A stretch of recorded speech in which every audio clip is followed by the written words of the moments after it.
We'll go ahead and get started here on lesson 20 in your workbook. That's page 81. And the question we're going to wrestle with today is, does human life matter? Where does it begin? When does it begin? And when does it end? So you wouldn't think that they are difficult questions, but certainly in our modern culture, a lot of people have very false answers to these questions. And it's good to be able to defend the truth. That's kind of what this whole class is about. So that's what we're going to be doing today. Consider this. And this is just the bulleted list on page 81. Hey there, Riker. We're on page 81. Hello. Consider this. Approximately 2,400 people in the United States die each day from abortions. Over 62 million babies have been aborted since Roe v. Wade legalized abortion in the United States in 1973. The Dutch government, that is in the country called the Netherlands, the Dutch government in Europe has established guidelines for legal physician-assisted suicide for any reason and at any stage in a patient's lifetime. And active human euthanasia is legal in the Netherlands, Belgium, Colombia, Luxembourg, and Canada, while assisted suicide is legal in Switzerland, Germany, and 8 U.S. states. So these are all testaments to the fact that the world does not value life the way that God values life. I will note that this book was published before the Roe v. Wade decision was overturned, which happened in, I want to say 2022. So fairly recently, Roe v. Wade was overturned, but rather than making abortion illegal in the United States, what it did was it empowered states to decide whether abortion is legal or illegal.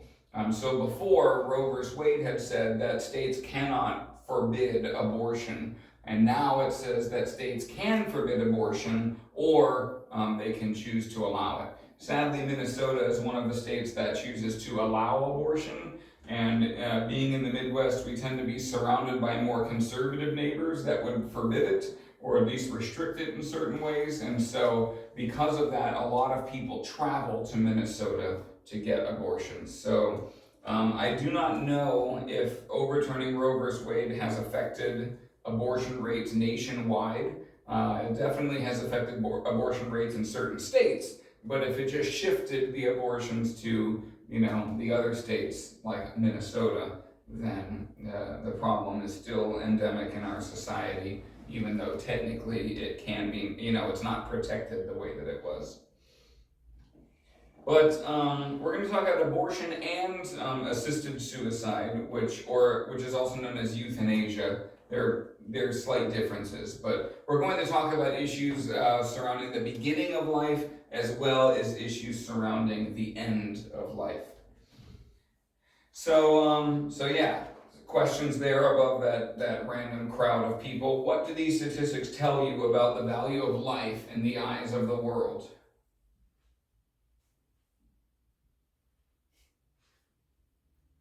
Andrew's not here. One of you has to answer the question. What do those statistics tell you about the value of life in the eyes of the world? Riker, are you offering an answer? They don't value non-born yet lives. Yeah, unborn lives don't matter to a lot of people. They're like, oh, here he is, good. Boy, we were worried that other people would have to answer questions. I just answered the question. I asked the question, there's an awkward silence, and everybody has this smirk on their face. And I was like, Andrew's not here, somebody has to answer the question.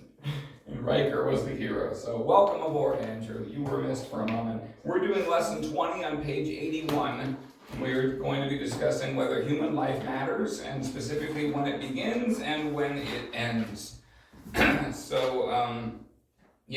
One of the reasons why I'm passionate about this debate, besides the fact that millions of human lives are being murdered, is because we can actually defend the pro-life position without dipping into the Bible at all. One of the things that I emphasize in apologetics class is that you can't just be a Bible thumper and say you have to believe this because the Bible says so. Because typically when you are engaged in apologetics, you are doing so with somebody who does not believe the Bible. So if you tell them the Bible says so, they're going to say, I don't care what the Bible says.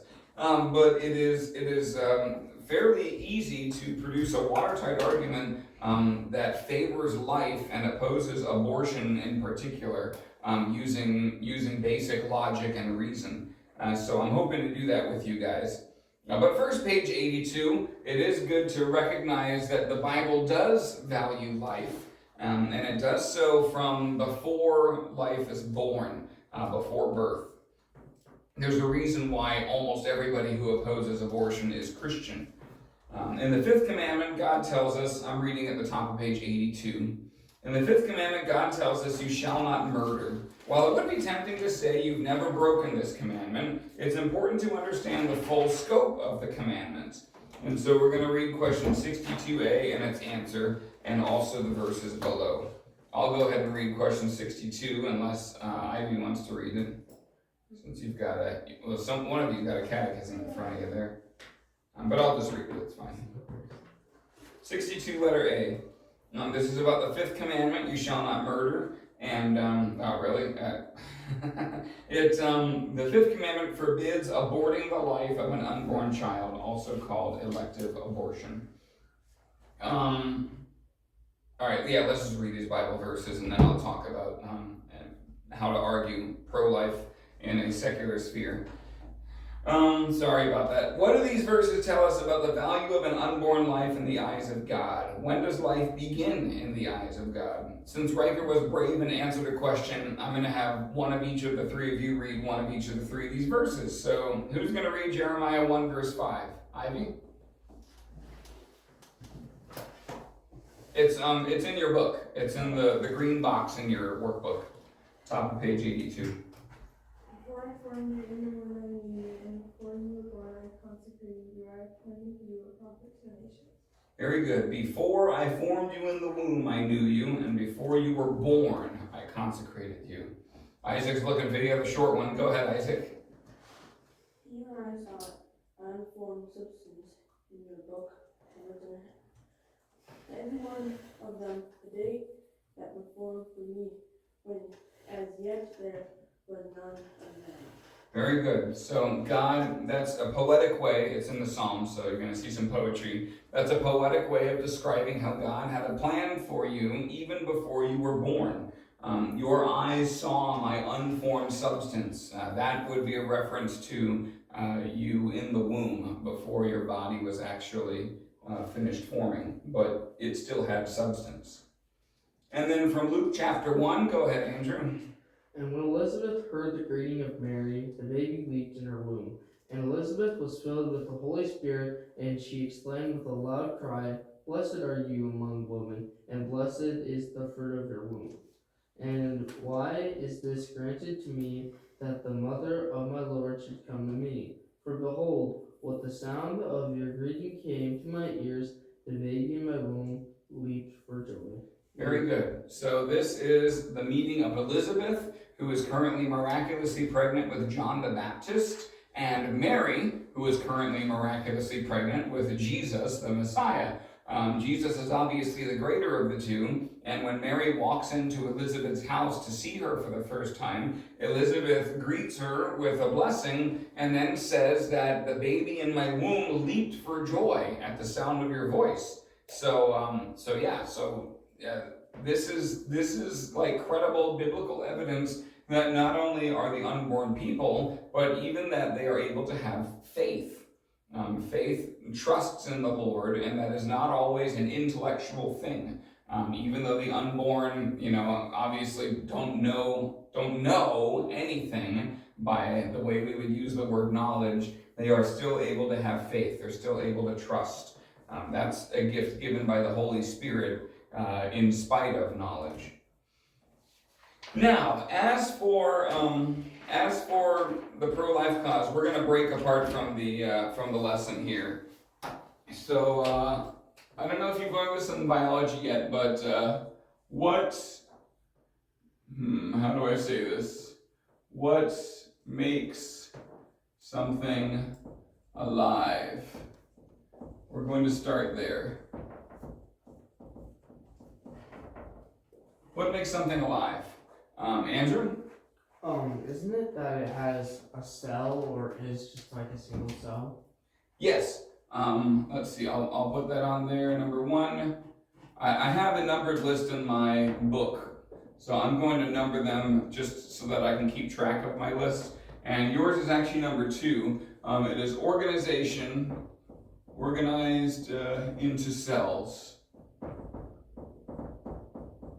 All life that we know of is organized into cells. There are some who would say that viruses are alive and viruses are not organized into cells. But even if you consider viruses to be alive, they do still have an organized structure. It's just the structure exists on the molecular level and not the cellular level. So organized is important, and pretty much everybody would agree it's cells. What else defines life? Even if you haven't learned it in biology class, just spit something out. Andrew? There's genetic material or DNA. Yes, there it is able to reproduce. That's actually number 7 there. So reproduction. So if you lose the ability to reproduce, does that mean you're no longer alive? No. No. Reproduction means that the ordinary design for a specific living thing is able to reproduce, right? If you lose the ability to reproduce, you don't die, but yeah, you have to have a body that is coded to reproduce, I guess you could say. What other ideas of life can you think of? Has to be able to like eat and To be able to eat? Boy, you are killing it. Yeah, metabolism, which is a fancy way of saying that it can turn parts of its environment into usable energy, aka eating. Yeah. We're being really general here, you know. I notice nobody has said able to move or something like that, because you're probably thinking about how plants aren't able to move, and so you'd be right.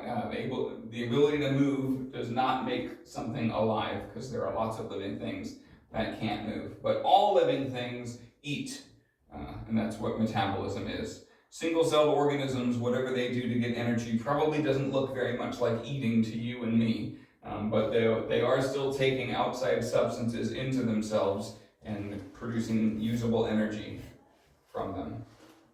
Think of any others? The first one that I have on my list is not the first one you would think of, obviously, and it is, homeostasis. That is, it is self-regulating. oh yeah. So it responds to the environment. It responds to changes in the environment in order to, yeah, that's pretty much it. It responds to changes in the environment. So I'm trying to think of a general example. Your body, which is far more complicated than a one-celled organism, for example, if you get too hot, your body does certain things to try to cool itself back off. It sweats, I don't even know what else it does. If you get too cold, your body burns a bunch of extra energy to try to warm up. So that's an example of homeostasis. Growth is one that nobody mentioned, but living things do grow as they go through life. Eventually you stop growing, like when you hit adulthood, but even so, the fact that you grow from infancy to adulthood is important. And even one-celled organisms do grow. Adaptation is kind of related to homeostasis and reproduction, but basically it means that this is more about a population than an individual, kind of like our reproduction. You can still be alive even if you can't reproduce, because you're part of a population that can reproduce. And so also a living population is able to adapt to changes in its environment. And then the last one is living things feature a response to stimuli. In other words, if you poke it, it moves. And not just because you moved it out of the way, but like it responds to the poke. You know what you mean? Or you know what I mean? Yeah. Huh? It can feel like it can sense. Yeah, it can sense. And yeah, you can't necessarily say feel, but it is somehow able to respond to environmental stimuli. Again, this is kind of related to homeostasis, and this is like high school, college level biology stuff. I think I got this list off Wikipedia, and they tend to be kind of egg-headed in their articles, kind of highfalutin. But anyway, okay, so we have this scientific list of qualities of living things. Which one of them does not, suppose you have an unborn person, right? A single-celled organism. You have a zygote. Okay, the instant a sperm and an egg come together, they make a zygote. And this is where we would say life begins. What is a zygote not able to do on this that would separate it from the living?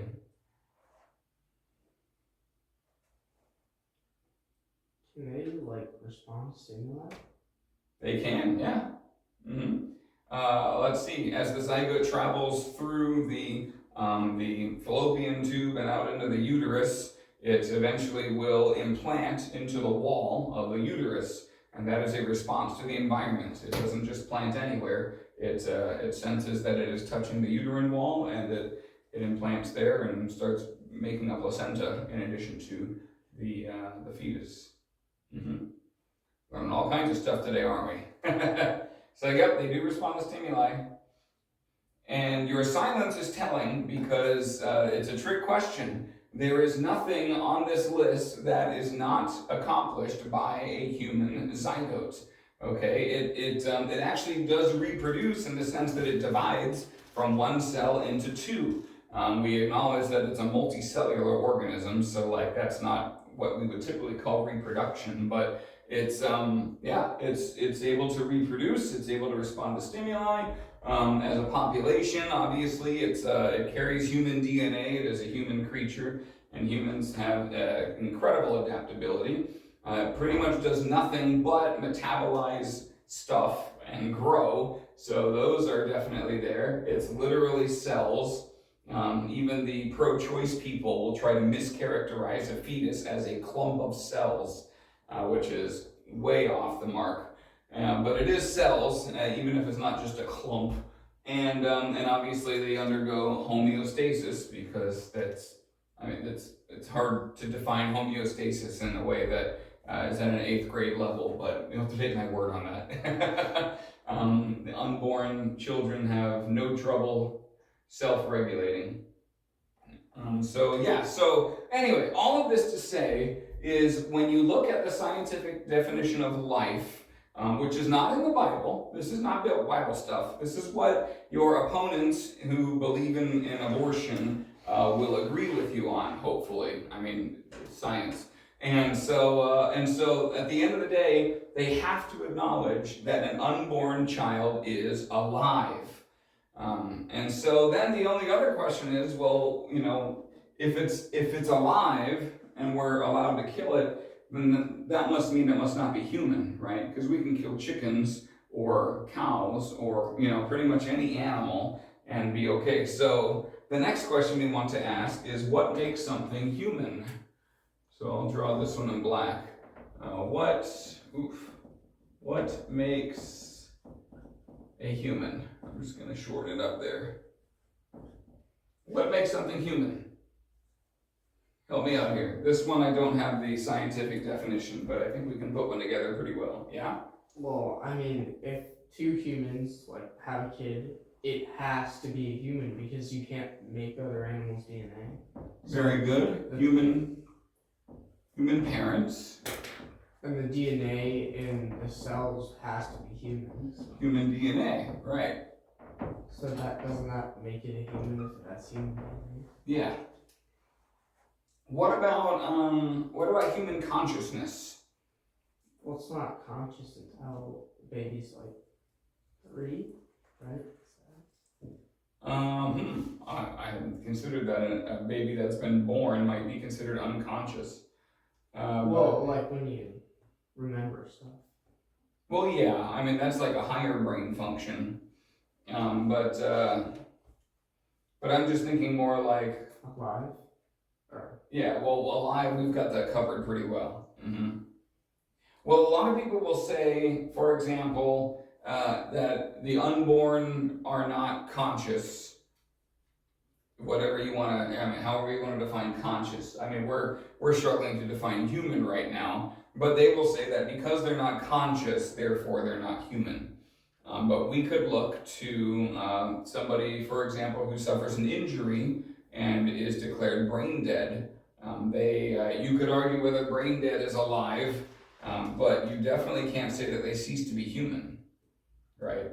And a lot of the things that people say about the unborn to disqualify them being human could also be said about certain humans that are in unique situations, like somebody who suffered brain damage in an injury, or somebody who has a mental disability or something like that.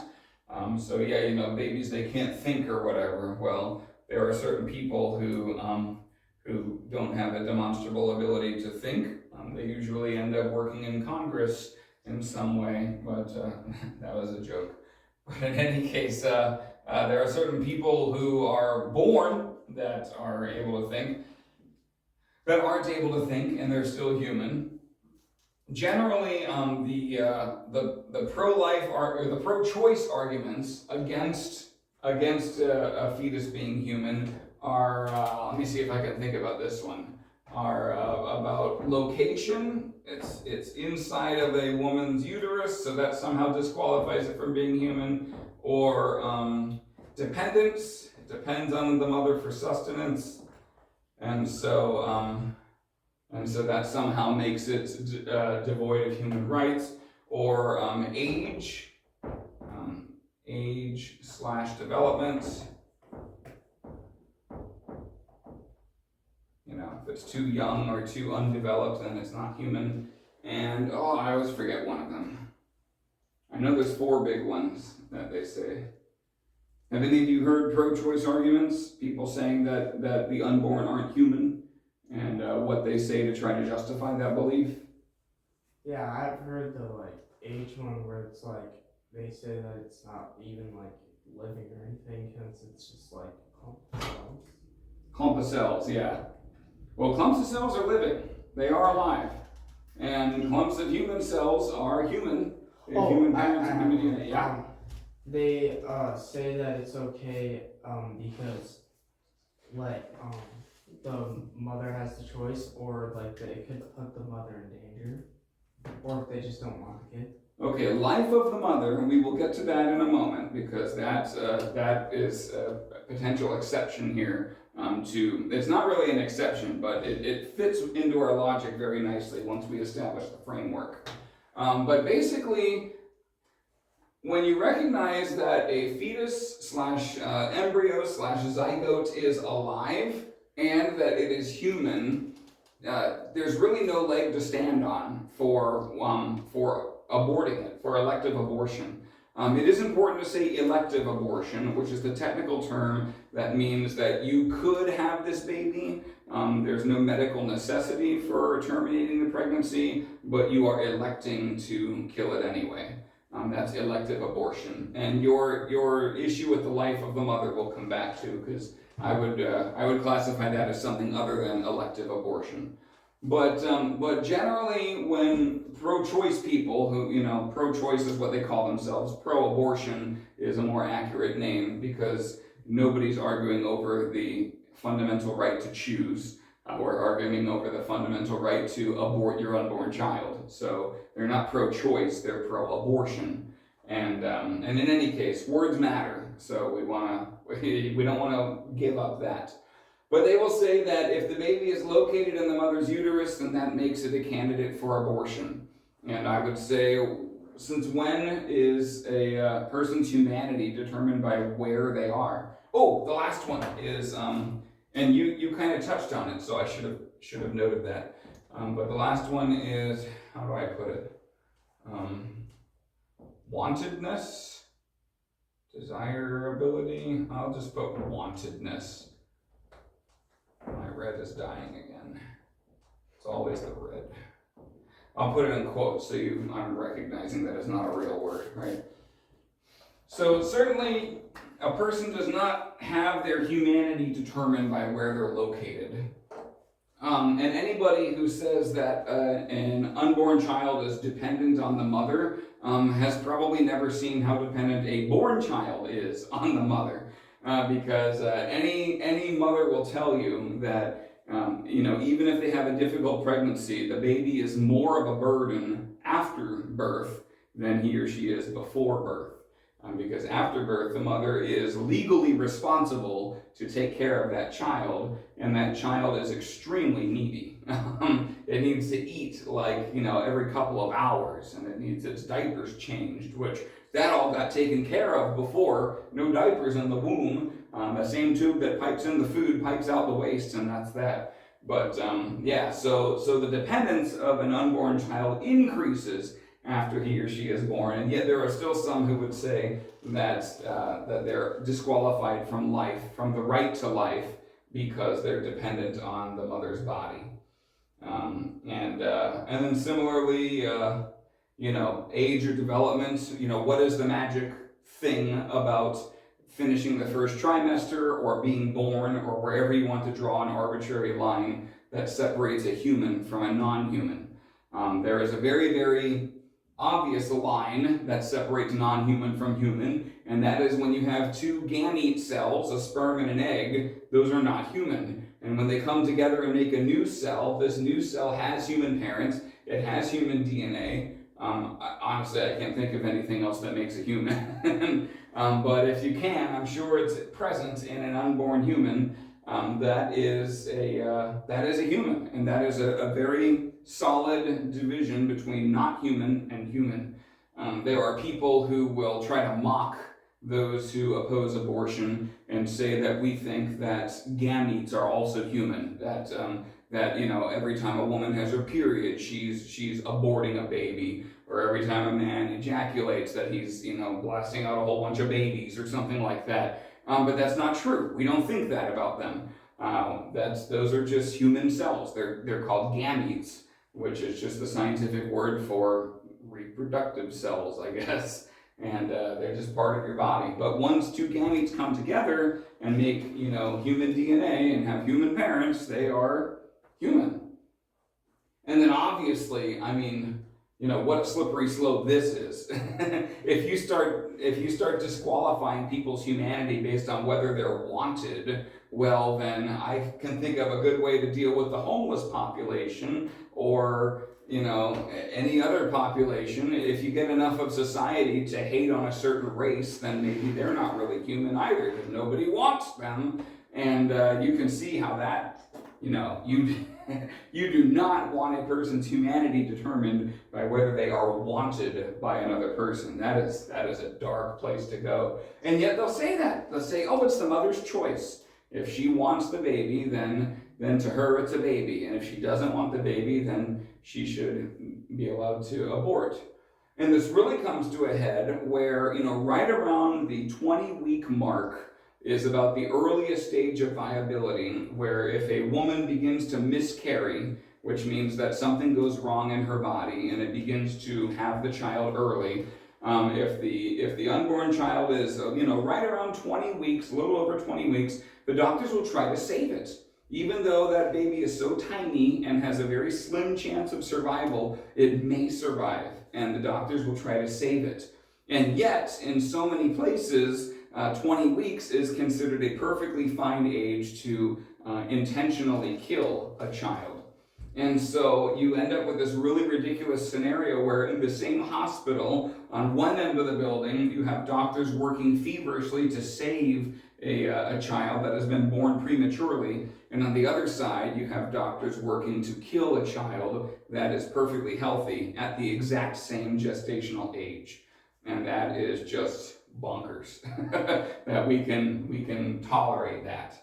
And it all comes down to the fact that one child is wanted and the other child is not wanted. And you can't say that somebody's humanity is determined that way. That's just, that's like Nazis and stuff. That's anybody who has ever tried to dehumanize other humans has used arguments like this, and they're always terrible. And it doesn't take a Bible scholar to recognize this logic here.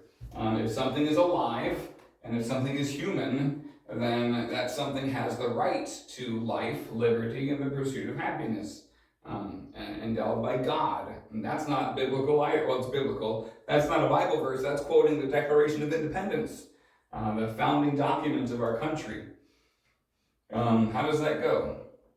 I'm trying to think. I can't think of the actual introduction right now, but very early on it says that all men are created equal, that they are endowed with their Creator with certain inalienable rights, and that among those are life, liberty, and the pursuit of happiness.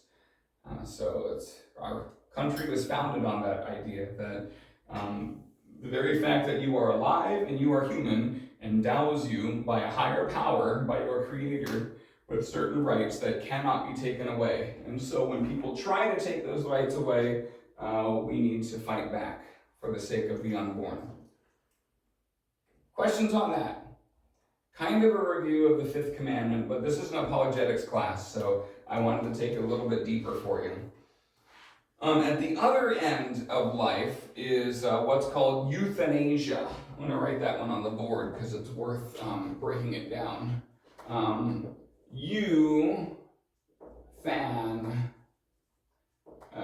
Honestly, the Asia is just a suffix.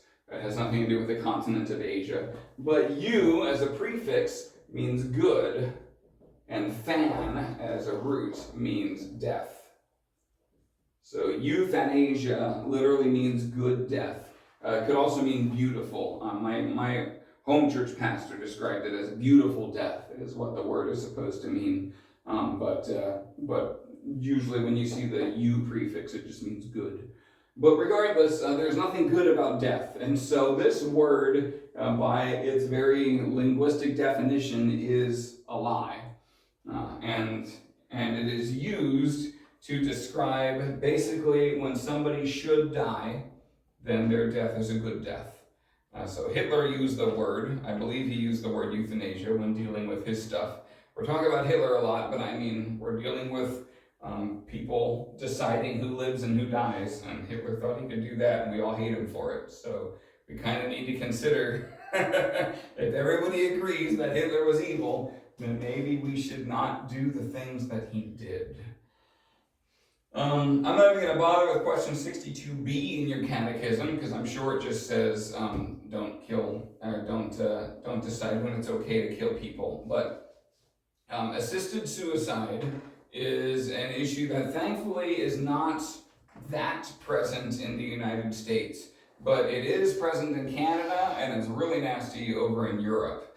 But basically, so physician-assisted suicide is when if a person decides that they want to die, they are allowed to die, and their doctor can actually prescribe a cocktail of medicine, a cocktail of poison that will kill this person.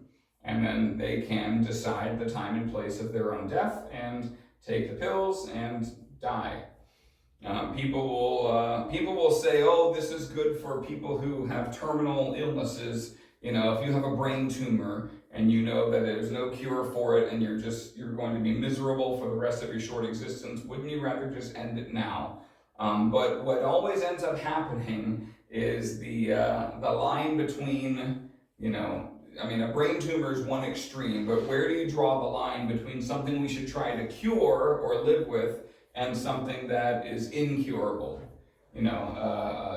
Type 1 diabetes is a chronic illness. My wife has it. I'm very thankful that she doesn't. I don't mean to draw attention to Riker, who also has it. Yeah, but that is a chronic condition. There's no cure for it. You can learn to live with it, but it kind of sucks. And I think most would agree that you should not kill yourself because you have a chronic, incurable condition that kind of sucks. Because you can live with it and do all right. And so somewhere between that and terminal brain tumor is maybe a line where we should decide if somebody, if you can kill yourself or not. And it just, it gets really, really fuzzy, really fast. Because obviously we don't want to advocate for suicide.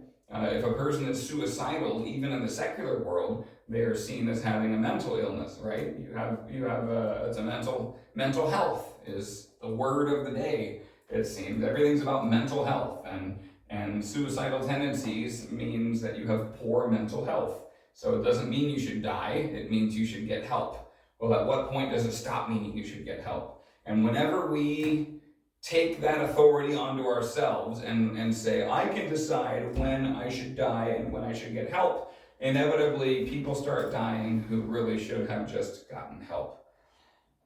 But let's look at some of these scenarios here. I'm not going to give a full-on secular defense of the pro-life position at the end of life, because it's I don't have it as watertight as this, I'm afraid. But the Bible certainly speaks about life as a gift from God, and if we understand better what life is, it helps us to understand why we should not be killing it all willy-nilly. So if life is given by God, then who has the right to take it? God, yeah. Life is given by God. I'll write that down. This is a good thing, so I'm going to put it in something that isn't red. Life is given or taken only by God. We do not have the right to take life. Oh, except when is the one time that you or I might have the right to take a life? Can you think of anything? Huh? Like if you were in the military? In the military? Okay, yeah. So acting on behalf of the state.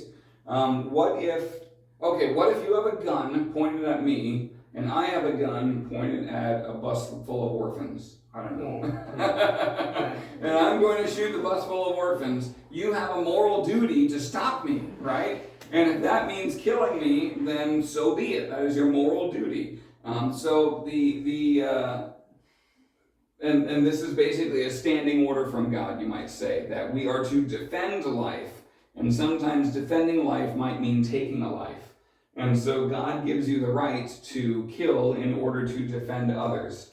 And I'm glad I said that first, because I forgot I told you I was going to deal with life of the mother stuff. Sometimes in the process of making new people, a zygote implants itself inside of the mother in a place or a way that is incompatible with life. The most common one is in the fallopian tube.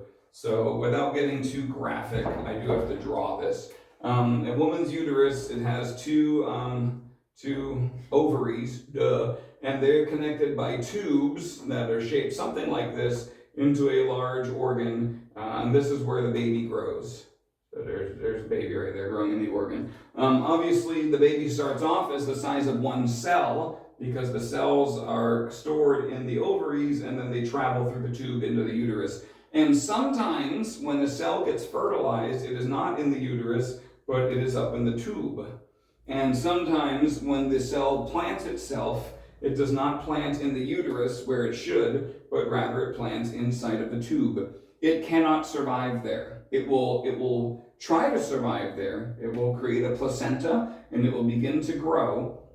But eventually, the growth of the baby should be fairly obvious, is going to rupture that tube. And when it does, the baby is going to die 100% of the time, because it has no air. There's no air in the uterus. The oxygen comes from the blood of the mother that comes in and out of the placenta. So when the tube ruptures, the placenta breaks free, and the baby suffocates very quickly. So the baby, unfortunately, is doomed there. And furthermore, when the tube does rupture, now the mother is at an extreme risk to her health. It is, you're going to get infections, you've got a lot of blood being spilled, and however big the baby is there as well, and is going to begin to decompose. It is a very, very bad situation for the mother. So if there is a tubal implantation, the baby will die, and the mother will be in very great danger. And so that is one place where I would say it is acceptable to abort. It is still tragic, right? A person is dying, but that person's existence is this isn't exactly what this says, is it? But I'm pointing at something that I haven't written yet. But when a person is a threat to the life of another, then a moral person has the duty to eliminate the threat, which might involve killing the person. And so also, if an embryo, zygote, fetus is deemed incompatible with the mother's life in good faith, you don't want some doctor saying that the mother's going to be suicidal because she really, really, really doesn't want this baby. No, that doesn't count. If the baby is a literal threat to the physical body of the mother, then abortion is an acceptable way to terminate that. It's tragic, but if you're stuck in a tragedy either way, you should do the one that, the lesser of two evils, the one that kills fewer people. So that's one situation where it would be acceptable to have an abortion. And I'm not a doctor, so I can't say that there aren't others. I'm sure there are others. But I do also know that a lot of pro-abortion doctors would very quickly just write a prescription for an abortion if a woman doesn't want the baby. And if they were taking a task on it, they would be like, well, it's for her mental health or something. But that's not the same thing. Back to euthanasia, though. Life is a gift that can only be given or taken by God. Andrew? I just wanted to ask. Or that should only be taken. So for doctors, that are Christian, can they say no to an abortion? Yes. If the or would they get fired or something if they say no? It depends on the policy of the hospital, and there's probably some state law that would make it difficult for a doctor to refuse to perform abortions. But I'm not aware exactly of what the plight would be for a doctor that doesn't want to perform abortions. Nowadays, most abortions are performed before the baby has grown very large. And so what ends up happening is the woman there's a pair of pills. I forget what exactly they do, but you take one and then you take the other, and together those pills cause the uterus to expel the embryo, and you end up then with basically like a heavy period is the experience of the woman, and inside of that blood is the unborn child, which may or may not be visible to the naked eye at that time. And that's riddled with messes too, because that can go wrong really quick, and you end up with bleeding out, internally bleeding out in your uterus, and that's really dangerous for the mother too. And so abortion should be done in a medical clinic, but since that's not always an option anymore, people, rather than respecting life, will just take greater risks in order to kill. So my gut tells me that if a doctor does not want to perform abortions, he or she can refer a patient to one that will. If a doctor doesn't want to refer a patient to someone who will perform abortions, that would probably violate some pro-abortion policies in some hospital systems. I don't know. That's between the doctor and their boss, assuming they have a boss. If it's an independent practice, they can probably do what they want. But I don't know the ins and outs. That's a good question, though. It took me a long time to tell you that I don't know the answer. Anyway, back to euthanasia. So we recognize that life is to be given or taken only by God. I guess I'll put here exception. Life should be defended. Be defended by force if necessary. And that's another thing, right? If I am pointing a gun at a bus full of orphans and you are pointing a gun at me, you might still be able to talk me down. You might still be able to be like, you don't want to do this, Pastor. Think of the orphans or whatever. And you don't necessarily have a duty to kill me. You have a duty to defend the life of those orphans. And so that could end peacefully. And so also, if a woman has a crisis in her pregnancy that requires that the baby be delivered early, and that is another thing that pro-abortions people will say, oh yeah, if the baby, has a crisis and needs to be delivered early, then that's an abortion. And I would say, no, it's not, because when the baby is delivered early, they're still trying to save it. And even if they are trying against all hope, they're still trying to save that baby. It's sad that the baby had to be born early, but we're still going to try to save it, and that shows a respect for life, as opposed to abortions where the baby is delivered early and is either intentionally killed or is just left to die. Because I've seen some harrowing videos where a baby is born prematurely and just left sitting and twitching on a steel medical tray. What do they call those trays where they put the organs and stuff? But a steel biohazard tray. And the thing is just lying there until finally he or she dies after 10 or 20 minutes because nobody took care of it. And that's just disgusting. But that's the kind of thing that's what the pro-choice mindset says, is that that's okay because the mother didn't want it. So yeah, life is given by God, and it ought to be taken only by God. Our duty toward life is to defend it, which may require force, but does not necessarily require lethal force if you can help it. But we have a duty to defend life, and we let's see.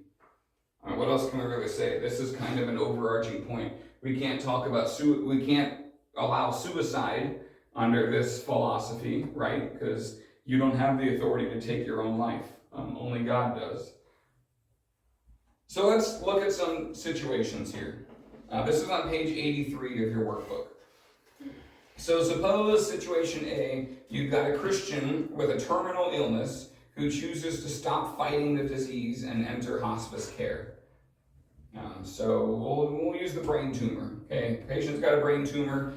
Patient could go with chemotherapy or radiation treatment or some cutting-edge new cancer therapy, but the end result is only going to be a little more time alive. They might live for 6 months instead of 3, and they're going to be miserable because they're undergoing this treatment. And so that person decides to stop fighting the disease and just enter into hospice care, which, if you don't know, hospice care means that they're no longer trying to help you get better, they're just trying to help you be comfortable in your last days on earth.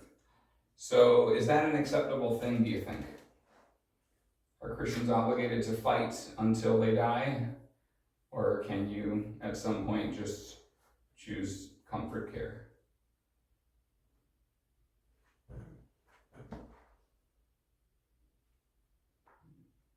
It's a tough question. Good job not answering it too quickly. At this point, so the general rule. Let's see if we can add another point that would help us understand this. Life should be nurtured,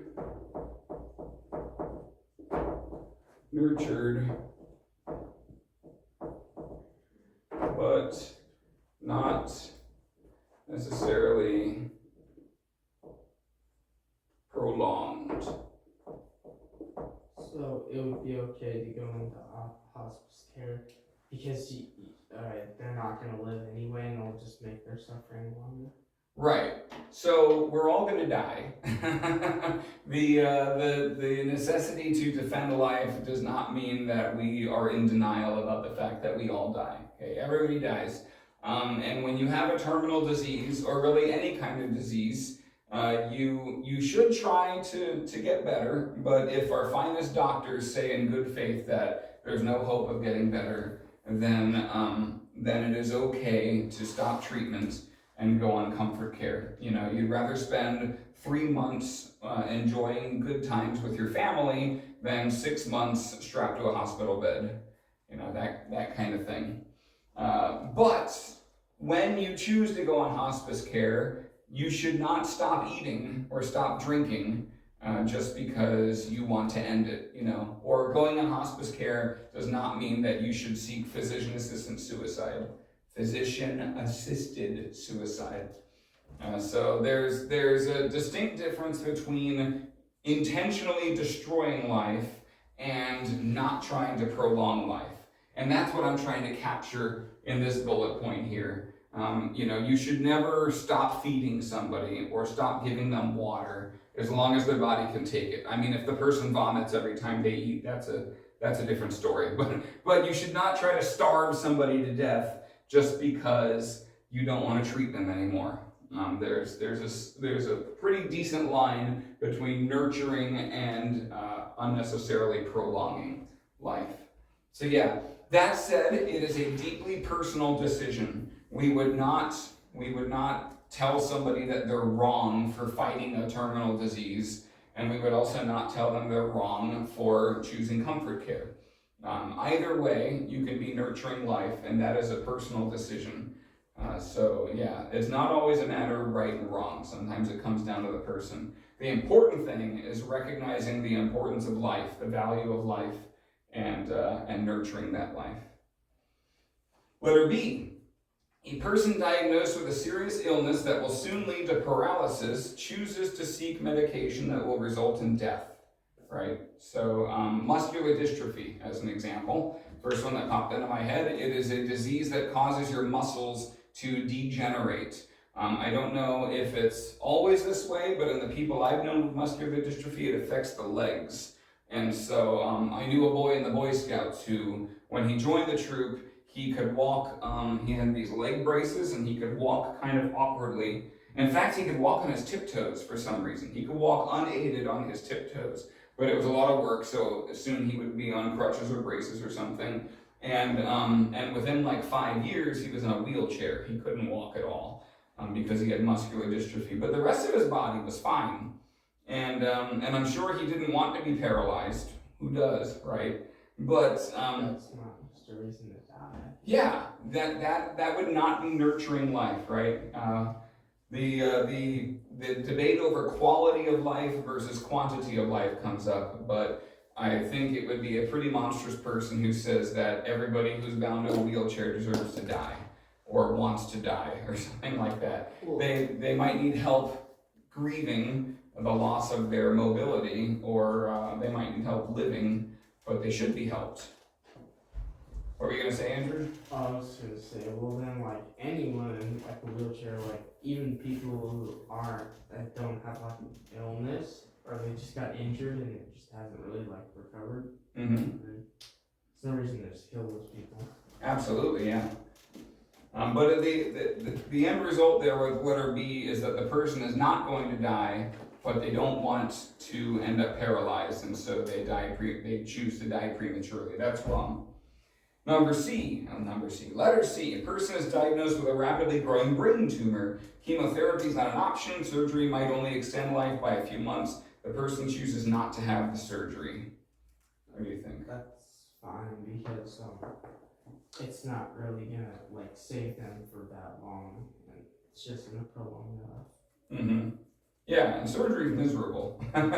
If you've never had surgery, it turns out it's really bad for your body to be cut open and somebody to muck around inside of it. It's and I'm not saying it's morally bad. I'm saying it's incredibly unpleasant.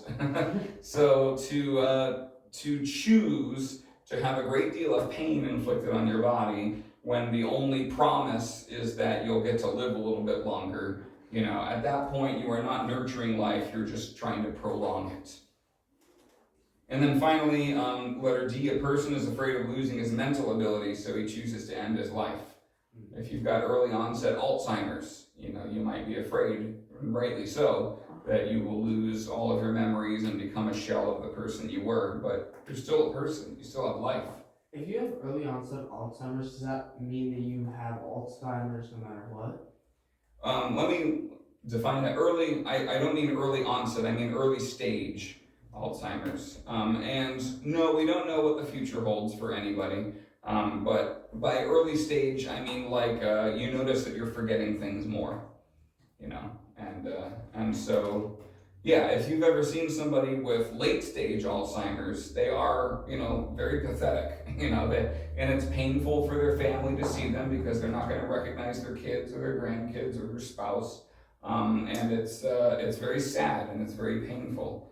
But in the midst of sadness and pain is life. And we should not seek to end life just because we want to avoid sadness or pain. We should nurture that person even though they do not have the memories and personality that they once had, and we should not seek to end life early. It's up to God when to end that life. And so we then turn to page 84, caring for the broken. And this is something that we must not overlook, is that behind every story of abortion or euthanasia is a person that is hurting. And we should not deny the hurt.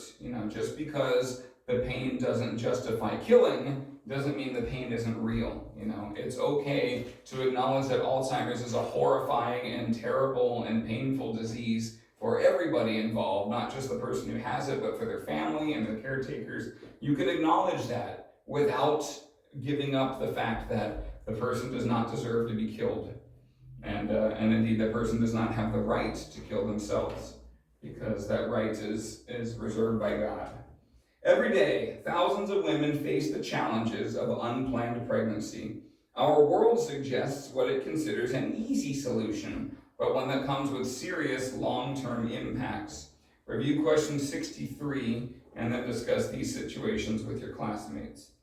Is 63 more the same? I'm sorry, I did not review my catechism in preparing today's lesson. So 63 says, if someone is thinking about having an abortion, what should I do? What if somebody has already had an abortion? So the answer to that question is quite long, and I think we can explore it better with the scenarios on page 84. So let's look at those. Your best friend just found out she's pregnant. She's frightened to tell her parents and doesn't quite know what to do. How can you help and support her with this challenge? Andrew?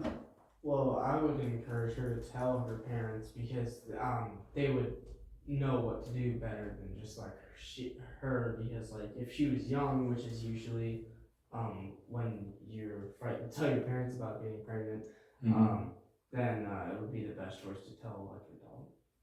Yeah, you definitely want to tell a trusted adult. Sadly, a lot of girls that find themselves getting unplanned pregnancies don't always have the best home life. So it might be a difficult conversation to have with their parents. And so it might be better to have them tell a trusted adult who can help them with the complexities of the situation. You definitely want to encourage her not to abort, though, because that baby is alive and you are that baby's mother. You already are the mother. I think that's the mindset that we need to get into. Women who are pregnant are already moms. Men who have impregnated women are already dads. And you have responsibilities as a parent, even though the baby hasn't been born yet. And ask any woman who has carried a baby to term, and she will tell you that she has to make a lot of changes to her life, take on a lot of responsibilities of motherhood before that baby's even born. At the very least, she has to give up smoking and drinking, if she hasn't already. If that's something she would normally do, she can't do that and be a good mom to a pregnancy. You've noticed that your cousin seems to be really struggling with some personal issue. When you talk with her, she confesses that she had an abortion about 2 months ago, and now she's feeling guilty and depressed and doesn't know what to do. How can you help bring a message of forgiveness and grace to your cousin?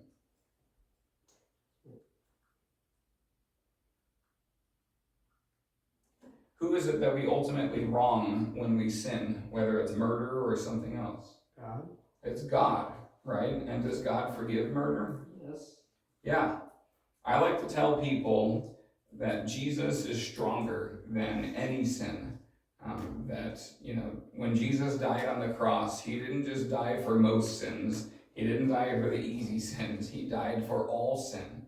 And I don't think anybody should have the ego that says my sin is greater than Jesus' life.